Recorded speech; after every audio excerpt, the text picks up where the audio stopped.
Running and walking together? Jeff Galloway's run, walk, run method.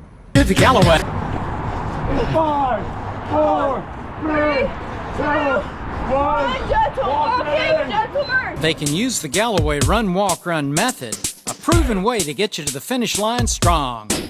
How? First you run, then you walk. 2, 1, running! While this method is simple, it is also complex. It comes with a few misconceptions that people have about the method that don't fully study the method prior to enacting on this method. I got an idea. Let's call Jeff Galloway. So as you can tell, this was coined by Olympian Jeff Galloway. He created this in 1973. So how did it begin? It was a beginning running class. And each week I would meet on a different day of the week at my store, one of the groups, and I would go out and do a run, walk, run with them. I didn't know how to organize the walk breaks, but I knew we were going to have to take a lot of walk breaks. And so what I settled on real quickly was huffing and puffing. As soon as anyone would huff and puff in the group, everybody would walk. And I realized right from the get-go that it was the strategic walk breaks before people got overextended that would do the trick. So there were no injuries. And I had never been with a group of, a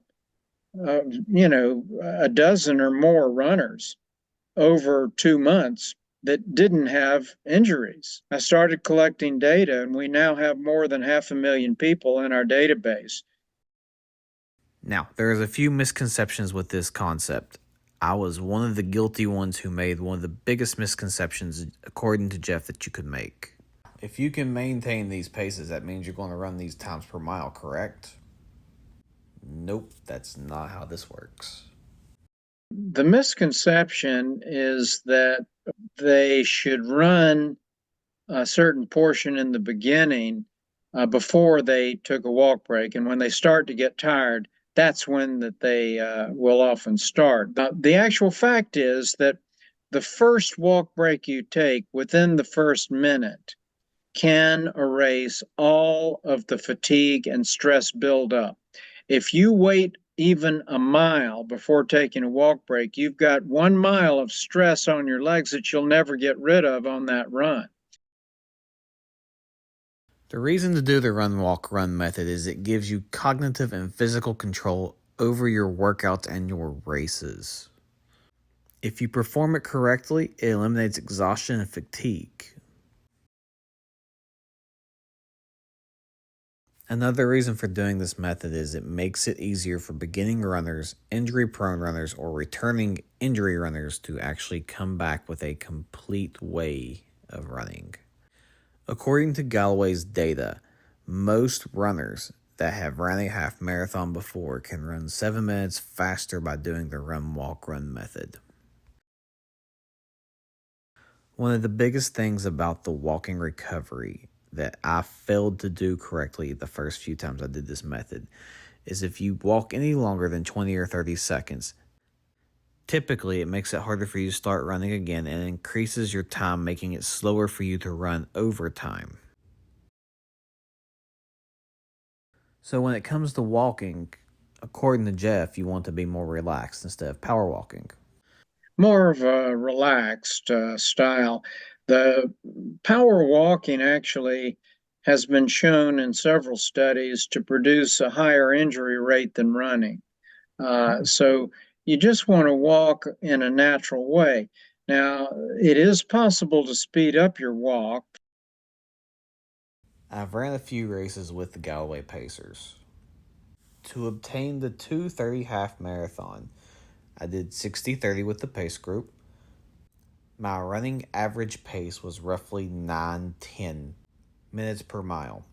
My walking average pace was 13 minutes and 5 seconds per mile. I attempted this feat again with another pace group. Instead of doing 60-30, this time we did 90-30. My running pace with this group was 8 minutes and 40 seconds per mile. My walking pace was 12 minutes and 30 seconds per mile. The best way to estimate your mile pace is to do the magic mile. Even after doing the magic mile, you have to calculate your fatigue over time. I have a video linked at the end of the video. Now, there is more ways to do this method. There's more research behind this method. This is a general overview of this method. My recommendation is to do what you feel is comfortable for you. I personally feel like I do better at 60-30. There's some people it feels like they have to do 90-30. There's some people that has to do 15-30. Nothing is wrong. It's all what feels right for your body. To the Galloway. To the Galloway.